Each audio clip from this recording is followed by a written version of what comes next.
Hello friends, welcome to आईएससीएस के English के practice session में आपका स्वागत है। दोस्तों, पिछले कुछ दिनों के कारण हम लोग प्रैक्टिस सेशन लेके नहीं आ पा रहे थे। चलिए आज से शुरू करते हैं प्रैक्टिस सेशन जो अब कंटिन्यू रहेगा। शुरू करते हैं दोस्तों। आज का पहला सवाल आज का पहला सवाल है कॉमन एरर से। Each film will be checked by a government appointed censor board along public exhibition। तो दोस्तों, इनके चार सेक्शंस हैं जो कि चार ऑप्शंस के फॉर्म में दिए गए हैं। इनमें से देखना है कि कौन सा section of the sentence wrong है या इसमें एरर है। तो दोस्तों, पहले हम लोग देखते हैं यहाँ पे each film will be checked by a government appointed sensor board. यहाँ तक तो ठीक है दोस्तों कि ईच फिल्म, प्रत्येक film will be checked passive voice में है by government appointed sensor board. यहाँ तक तो सही है दोस्तों। उसके बाद देखते हैं अलोंग पब्लिक एग्जीबिशन। दोस्तों, पब्लिक एग्जीबिशन में चेक किया जाएगा तो यहाँ पे अलोंग नहीं होगा दोस्तों, में होगा। तो इसमें आइदर इन लगेगा या एट लगेगा। तो पब्लिक एग्जीबिशन के साथ हम लोग एट लगाएंगे। तो दोस्तों क्या होगा, अलोंग पब्लिक एग्जीबिशन ना होके क्या हो जाएगा, एट पब्लिक एग्जीबिशन होगा। सो answer would be option number ए। यहां पे हम लोग क्या करेंगे, अलोंग को रिप्लेस करके यहाँ पे एट लगाएंगे। Now look at question number 2। ये सेंटेंस इंप्रूवमेंट से है दोस्तों, और जो बोल्ड एंड अंडरलाइंड है उसको इंप्रूव करना है। The books those I gave you in each mine, please don't misplace them और lend them to someone else. दोस्तों, इसमें जो इम्प्रूव्ड सेक्शन है सिर्फ इसी को हमें चेंज करना है, और ये कैसा होना चाहिए, रेस्ट ऑफ दी सेंटेंस के पार्ट के हिसाब से होना चाहिए। तो द बुक्स, देखिए दोस्तों ये प्लूरल है, तो those I gave you is mine, is तो होगा नहीं दोस्तों। क्या होगा यहाँ पे, चूंकि बुक्स है तो यहाँ पे दोज जो है ये आया है द बुक्स के लिए, यानी कि यहाँ पे इज ना हो के आर होगा दोस्तों। ठीक है, तो हमें देखना है कि इसमें किस ऑप्शन में आर है। ठीक है दोस्तों, तो देखते हैं। पहले में है that I gave you are mine, दोस्त के जगह दैट लगाया, नो प्रॉब्लम दोस्तों, और आर है यहाँ पे। ठीक है, तो ये आंसर हो सकता है। फिर भी हम आगे देखते हैं। नो इम्प्रूवमेंट तो कोई पॉसिबिलिटी ही नहीं है। That I gave you is my, ये तो पॉसिबल है ही नहीं। और विच आई गिव्स, ये भी गलत है, और इज भी नहीं होगा, यानी कि ये भी नहीं होगा। तो answer would be option number A, right. Now look at question number 3। Sentence improvement से अगेन दोस्तों। I am thinking to buy a new car as my old one is giving me trouble. तो thinking to buy, इसे improve करना है दोस्तों। तो इस question को देखिए दोस्तों, एक तो आप जानिए कि थिंक में आईएनजी नहीं लगता है, ठीक है, लेकिन दोस्तों आईएनजी इसलिए नहीं लगता है कि थिंक क्या होता है, अगर थॉट प्रोसेस से रिलेटेड है, अगर थॉट से रिलेटेड है, कि अगर परमानेंट थॉट है तो आईएनजी नहीं लगेगा। अगर इंस्टेंटेनियसली एक क्षण के लिए सोचते हैं तो आईएनजी आप लगा सकते हैं। ठीक है दोस्तों, तो हम देखते हैं कि इसमें आईएनजी लगा भी सकते हैं, नहीं भी लगा सकते हैं। तो लगा सकते हैं अगर इंस्टेंटेनियस एक्शन होगा तो हम लगा सकते हैं, कि क्षणिक बात हो, टेम्पररी हो तो। ठीक है, दूसरा इसके साथ देखना है कि थिंक के साथ जो है इन्फिनिटिव नहीं लगता है दोस्तों। थिंक के बाद हमें क्या लगता है, यहाँ पे ऑफ लगेगा या अबाउट लगेगा दोस्तों। थिंक के साथ ये प्रिपोजिशन लगता है, और जब प्रिपोजिशन लग जाएगा तो यहाँ पे हम वर्ब अगर है तो वर्ब में आईएनजी लगाना पड़ेगा, क्योंकि प्रिपोजिशन के बाद ऑब्जेक्ट लगाते हैं हम लोग, मतलब कोई नाउन या प्रोनाउन होना चाहिए। तो वर्ब में जब आईएनजी लगाते हैं तो वो जेरंड यानी कि नाउन की तरह बिहेव करेगा, जो कि ऑफ या अबाउट जो प्रिपोजिशन है उसके ऑब्जेक्ट के तरह बिहेव करेगा। तो क्या होना चाहिए था कि आई एम तो है ही, इसी को इंप्रूव करना है तो इसके साथ एम लगा है, तो यहाँ थिंकिंग रहेगा ही रहेगा दोस्तों। तो आई एम थिंकिंग ऑफ या आई एम थिंकिंग अबाउट बाइंग होगा दोस्तों। तो देखते हैं इसमें कहाँ है कि आई एम थिंकिंग ऑफ बाइंग है, यहाँ पे अबाउट कहीं नहीं है, ऑफ बाइंग है। तो दोस्तों answer would be option number B. Now look at question number 4। ये कॉमन एरर से है। Over the years, the writer Amish has evolved to what millions of youngsters aspires to be today, an intellectual. अब देखते हैं दोस्तों, इसके 4 sections हैं, चारों में कहाँ गलत है। तो दोस्तों हम इसको यहाँ ना देख के हम सेंटेंस में ही देखते हैं। तो सेंटेंस में over the years the writer Amish has evolve, over the years है तो प्रेजेंट परफेक्ट टेंस में है, कोई दिक्कत नहीं है दोस्तों।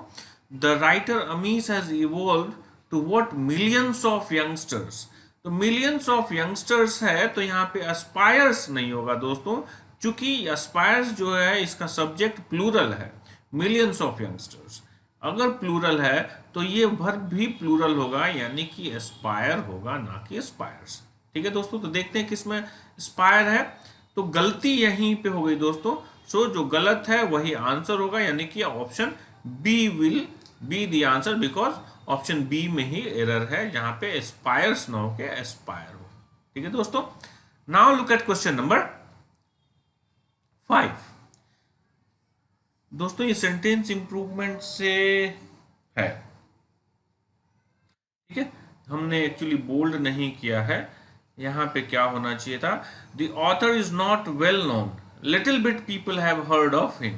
तो यहाँ पे लिटिल बिट पीपल जो है, इस पार्ट को हमें क्या करना है, इम्प्रूव करना है, क्योंकि इसके 3 ऑप्शंस हैं, तीनों ऑप्शंस में सिर्फ उसी पर फोकस किया गया है, यानी कि ये ऑप्शन लिटिल बिट पीपल में आपको इम्प्रूव करना है। दोस्तों देखते हैं, the author is not well known, author जो है वो वेल नोन नहीं है, लेकिन क्योंकि उसे लोग नहीं जानते हैं। जब लोग नहीं जानते हैं, और लिटिल बिट जो है ये पीपल काउंटेबल है, तो यहाँ पे लिटिल बिट नहीं लगेगा दोस्तों, काउंटेबल के लिए फ्यू लगाया जाता है। ठीक है दोस्तों, तो फ्यू में देखते हैं कि अ फ्यू होगा या फ्यू होगा या द फ्यू होगा। तो चूंकि दोस्तों आप अ फ्यू का मतलब होता है सम, फ्यू का मतलब होता है नेग्लिजिबल,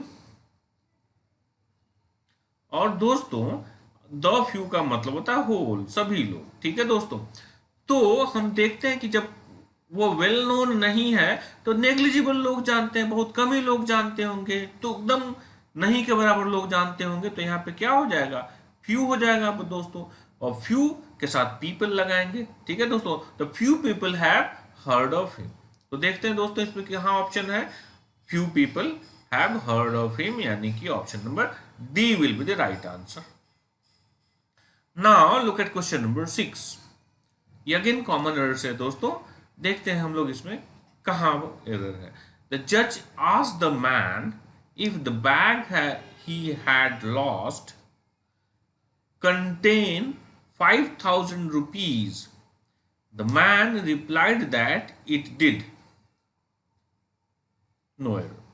दोस्तों इसमें देखते हैं एरर कहाँ है। जज आस्क्ड द मैन, ठीक है दोस्तों, जज asked the man simple past tense में है, पूछा, कोई दिक्कत नहीं है। If the bag he had lost, कि क्या उन्होंने जो बैग लॉस किया था, यहां पे दोस्तों देखिए कंटेन 500, कंटेन ये सिंपल प्रेजेंट टेंस में हो गया, जबकि लॉस्ट यहाँ पे पास्ट टेंस में है दोस्तों, हैड लॉस्ट ये पास्ट टेंस में है, तो ये भी पास्ट टेंस में होना चाहिए।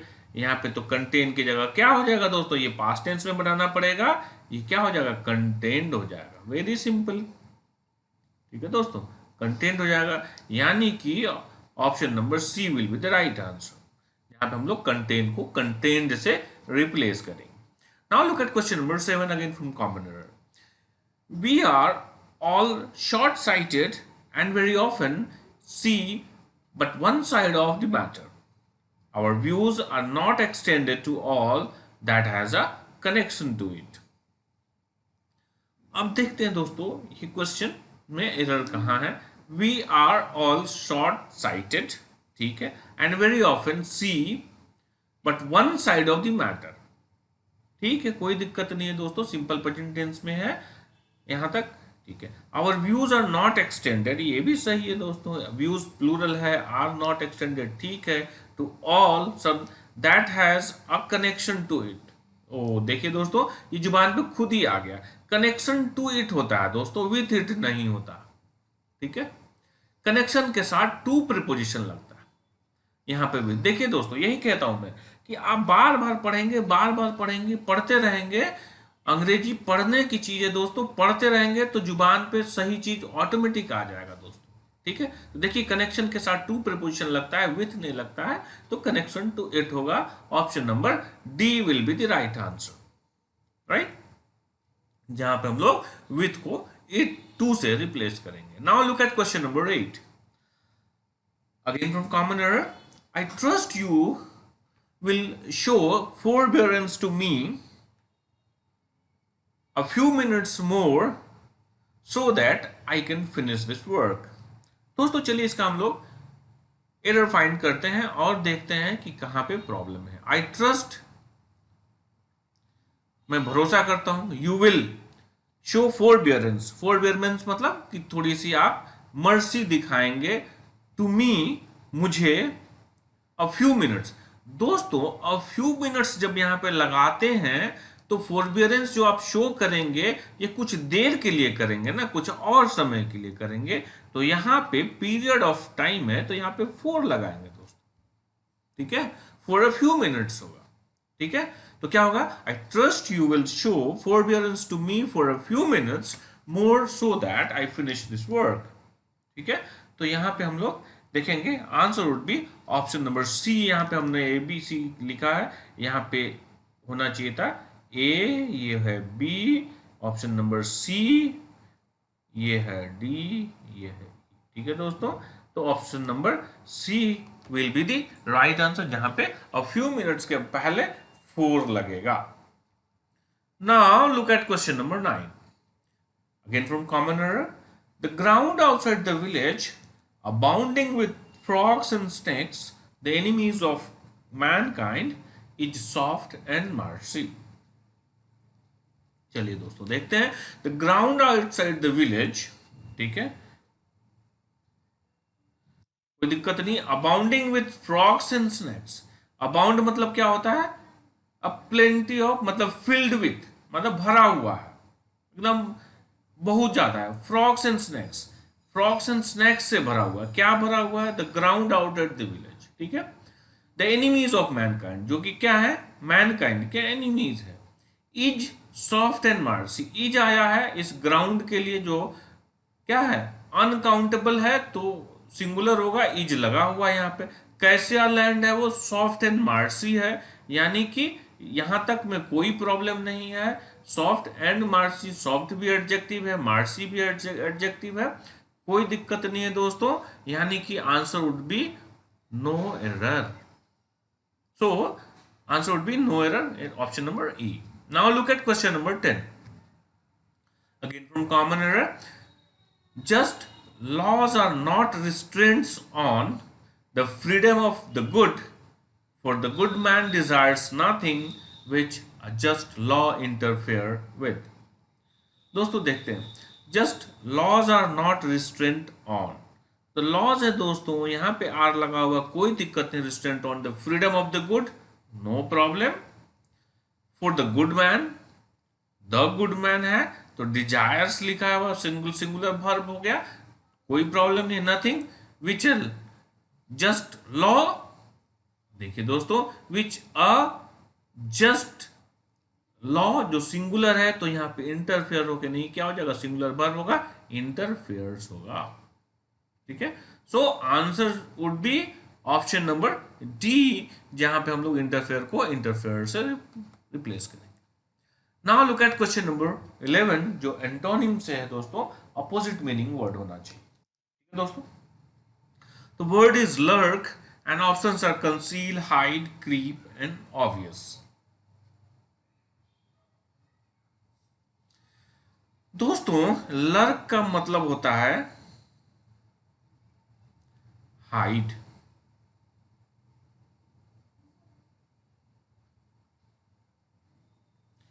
छुपना, छुपाना। ठीक है दोस्तों, तो कंसील का मतलब भी हो गया छुपना, मतलब छुपाना, हाइड मतलब छुपना।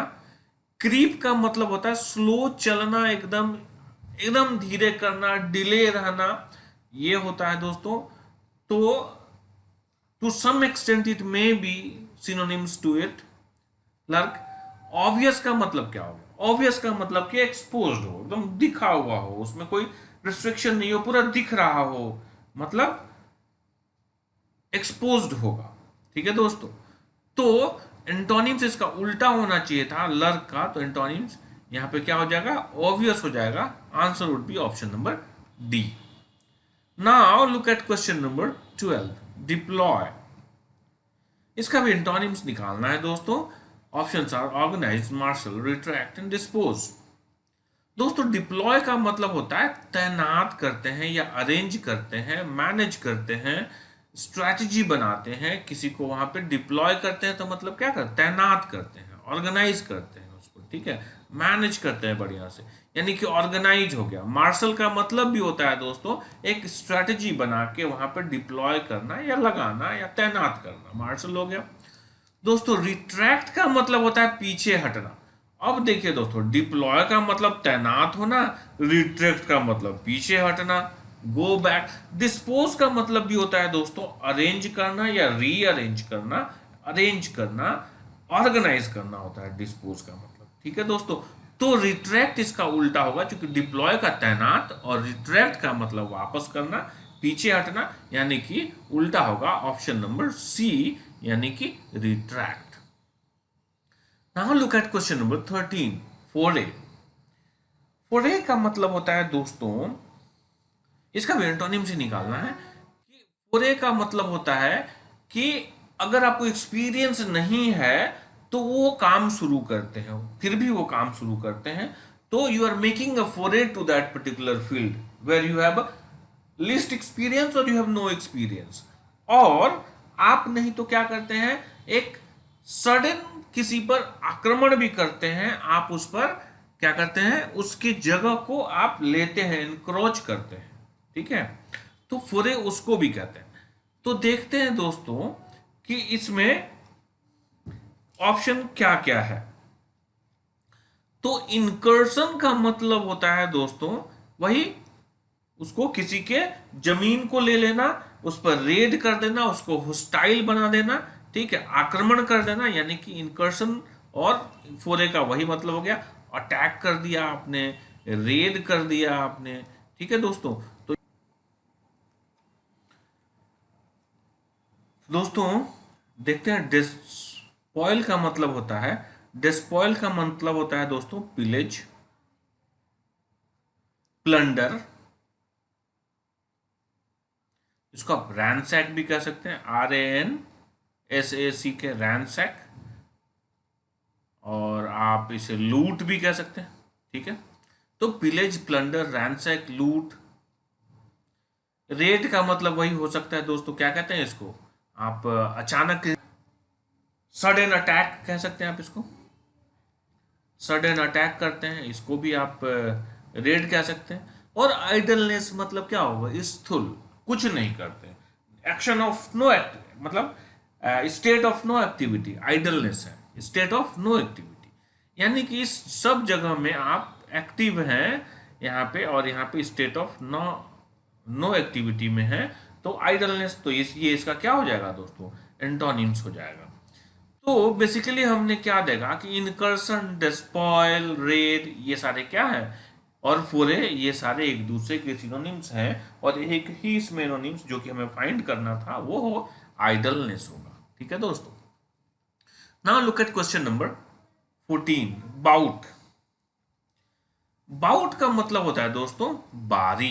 बारी मतलब समझे, ये मेरी बारी है, वो आपकी बारी है, मतलब क्या हुआ, आपका शिफ्ट है, आपका टर्न है, आपका स्पेल है, आपकी ड्यूटी है, इसको कहते हैं। ठीक है दोस्तों, तो ड्यूटी हो सकता है, स्पेल होता है, टर्न होता है, शिफ्ट होता है, ये सारी चीजें इसकी क्या होती है, आपका सिनोनिम्स होता है।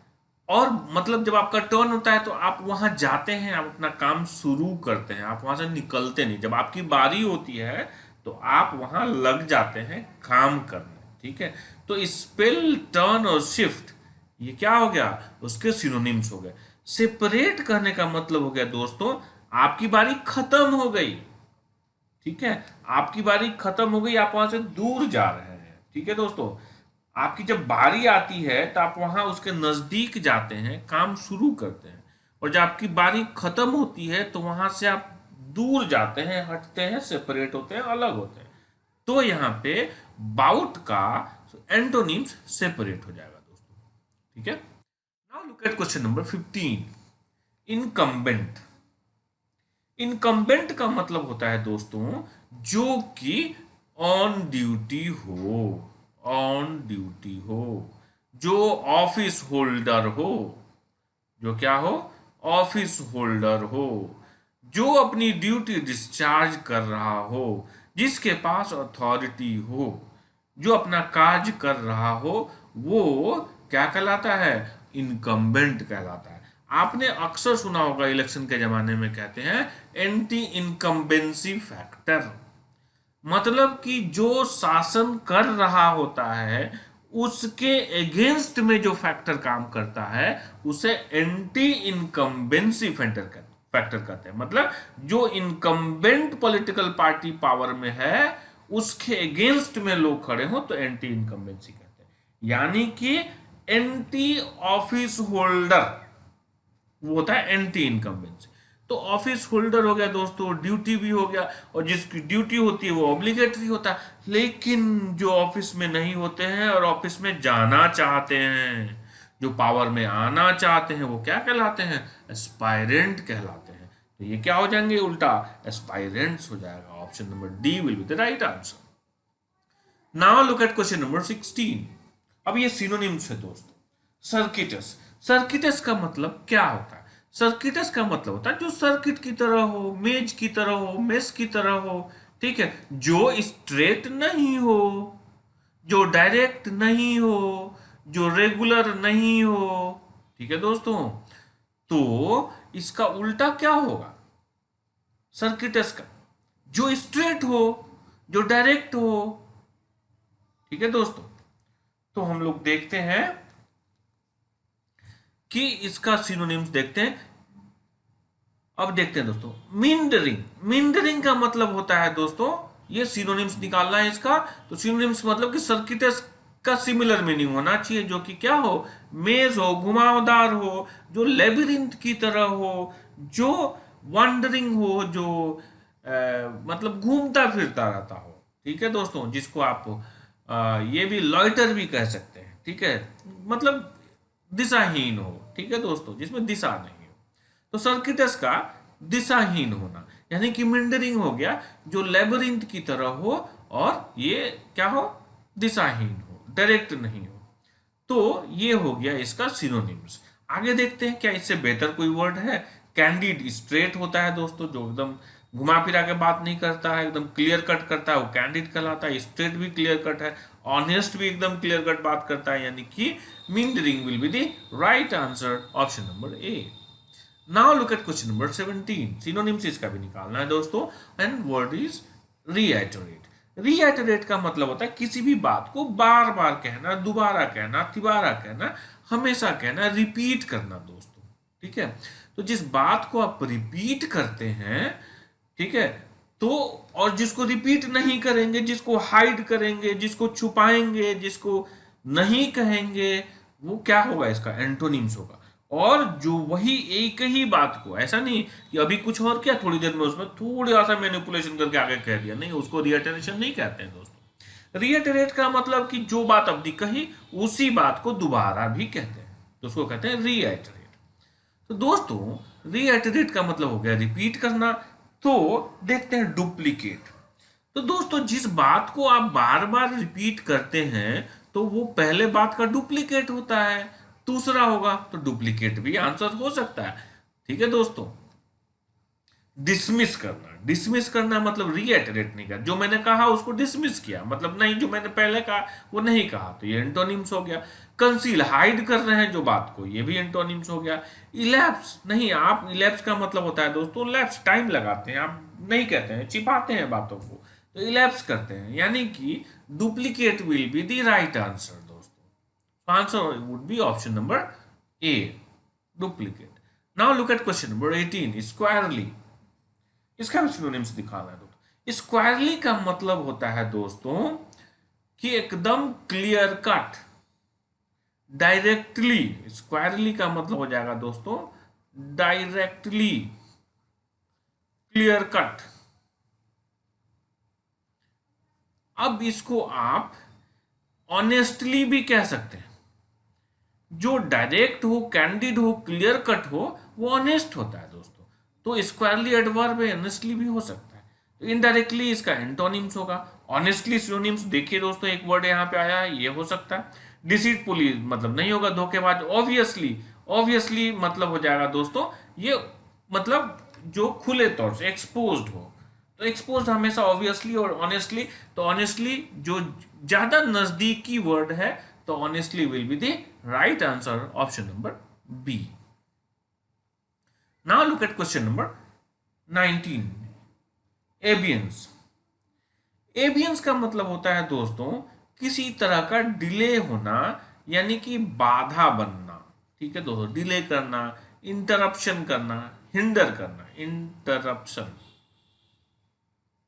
इंटरप्शन होगा दोस्तों, आप हिंडर करते हैं, किसी चीज को रोकते हैं, बाधक बनाते हैं, एबियंस। ठीक है दोस्तों, तो हम देखते हैं इसमें कि इसका सिनोनिम्स कहाँ है। देखिए दोस्तों, इंटरप्शन है यहाँ पे, जो कि यहाँ पे इंटरप्शन हमने लिखा है, इंटरप्शन एक सिनोनिम्स हो सकता है। तो रेस्ट ऑफ दी ऑप्शंस को देख लेते हैं। रिवाइवल मतलब कि यहाँ इंटरप्शन नहीं है दोस्तों, रिवाइवल का मतलब कि पुनरुत्थान, फिर से उसको बेहतर करते जा रहे हैं, जो कि इसका एंटोनिम्स होगा। रेगुलर दोस्तों, डिले नहीं है, ये रेगुलर है। ठीक है दोस्तों, और इनोवेशन का मतलब होता है नई चीजों का निर्माण करना, कलात्मकता के साथ नई चीजों का निर्माण करना, इनोवेशन कहलाता है। ठीक है दोस्तों, तो answer would be option number A, interruption, जो एबियंस का सिनोनिम्स होगा। Now look at question number 20, the last question of today's practice session. Moot दोस्तों, मूट का मतलब होता है कि मुद्दे को उठाना। मूट का मतलब हो गया दोस्तों किसी भी बात को डिस्कशन के लिए रेज करना। ठीक है, मूट पॉइंट एक वर्ड होता है, कहते हैं मूट पॉइंट, मतलब मुद्दे की बात, मुद्दे का जो पॉइंट होता है उसको मूट पॉइंट कहते हैं। डिस्कशन का जो पॉइंट होता है उसे मूट पॉइंट कहते हैं। ठीक है दोस्तों, तो जो कि क्या होगा, डिस्प्यूटेबल होगा, डिबेटेबल होगा। डिबेटेबल मतलब जिस पर आप बहस कर सकते हैं, जिस पर डिस्प्यूट होता है, जिस पर किसी तरह का वाद विवाद हो सकता है, उसे डिस्प्यूटेबल हो सकता है। ठीक है, तो हम देखते हैं इसका सिनोनिम्स क्या होगा। इररिफ्यूटेबल, आप दोस्तों जान लीजिए कि रिफ्यूट का मतलब क्या होता है। रिफ्यूट का मतलब होता है आप अपने बचाव में जो सच को नकारते हैं कि नहीं भैया ऐसा नहीं हुआ, जो मैं कहता हूं वो सच हुआ। ठीक है दोस्तों, तो यहां पे इररिफ्यूटेबल है, यानी कि impossible to be refuted, impossible to be refuted. तो ये क्या हो जाएगा, मूट पॉइंट नहीं होगा। डिस्प्यूटेबल, हाँ एकदम होगा। जो डिस्प्यूट जिस पर होगा उस पर बहस हो सकती है दोस्तों। जो सर्टेन होगा उस पर बहस नहीं होगी, जो डेफिनेट होगा उस पर बहस नहीं होगी। जो इररिफ्यूटेबल होगा जिस पर बहस नहीं होगी, तो बहस किस पर होती है दोस्तों, डिस्प्यूटेबल पॉइंट जो होते हैं वो मूट पॉइंट होते हैं, जिस पर मूट करते हैं। यानी कि synonym should be option number B.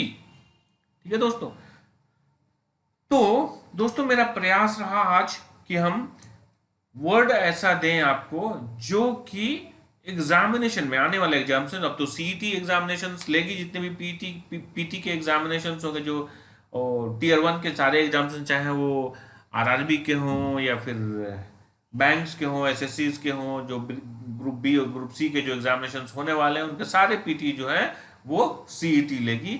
तो हमें एसएससी और बैंकिंग के जो भी सिलेबस है उसको मिक्स करके पढ़ें तो ज़्यादा बेहतर है, ताकि आने वाले जो एग्जामिनेशंस के लिए हम रेडी हो जाए। ठीक है दोस्तों, और अभी तक तो उसका सिलेबस डिक्लेयर नहीं हुआ है, लेकिन ऐसा कहीं जरूर सिलेबस बनेगा जो कि दोनों के लिए जरूरी हो, दोनों के सिलेबस को कवर कर सके। ठीक है दोस्तों, तो हमारा प्रयास रहा आज कि आज हम बेहतर वर्ड्स दें, और बैंक्स और एसएससी के दोनों के एग्जामिनेशंस में से मैंने क्वेश्चंस निकाले हैं आज, और उनके कॉमन एरर्स को हमने मिक्स करके आज का जो प्रैक्टिस सेशन है उसको प्रिपेयर किया था।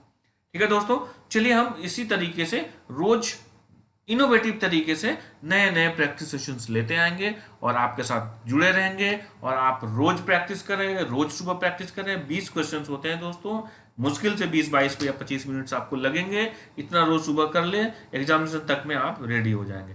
ठीक है दोस्तों, thank you very much for watching this video, thanks a lot and keep watching, keep doing your practice every day, and please, if you have not subscribed to my channel, do subscribe it to immediately, and please forward to your friends, and please push the like button. Thanks a lot.